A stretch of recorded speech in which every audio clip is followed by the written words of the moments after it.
Էջմիածնի նախկին համայնքապետ Դիանա Գասպարյանի պաշտոնանկությունից հետո առաջիկայում քաղաքը կունենա նոր ղեկավար։ Մայիսից այս պաշտոնը թափուր է։ Նոյեմբերի 16-ին նախատեսվում է անցկացնել Վաղաշապատի ավագանու արտահերթ ընտրություններ։ Գասպարյանի հրաժարականից հետո Վաղաշապատի համայնքապետի ընտրության համար հրավիրված ավագանու նիստը հունիսի 12-ին տապալվել էր։ ԿՊ խմբակցության ավագանու 15 անդամները չէին ներկայացել նիստին, ինչի հետևանքով քվորում չապահովվեց։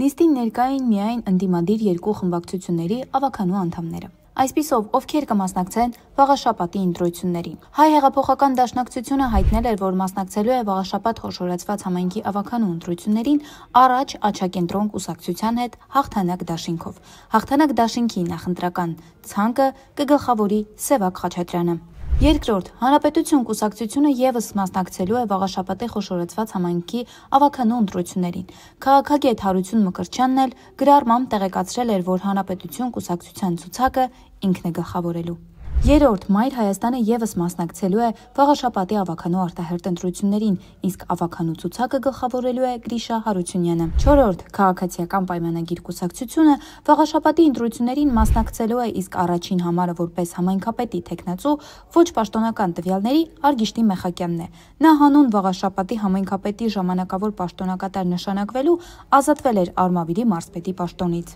Հինգերորդ, Ժառանգություն կուսակցությունը ևս կմասնակցի Վաղաշապատի ընտրություններին, իսկ ցուցակը կգլխավորի Արկադի Փայտյանը։ Վեցերորդ, Հայրենիք կուսակցությունը ևս Վաղաշապատի ավագանու արտահերթ ընտրություններին մասնակցելու հայտ է ներկայացրել։ Կուսակցության ղեկավար Արթուր Վանեցյանը հրապարակում էր արել, որից տեղեկանում ենք, ցուցակը կգլխավորի բանաստեղծ Խաչիկ Մանուկյանը։ Ապրելու երկիր կուսակցությունն այս անգամ չի մասնակցի համայնքապետի ընտրություններին, այս մասին Արմլուրի հետ զրույցում ասաց Մեսրոպ Առաքելյանը։ Փառաքարի դեպքերի հետ կապված այդ ընթացքում արդյունավետ լուծում չենք գտել այդ մասով, դրա համար չենք մասնակցում, ասել էր Առաքելյանը։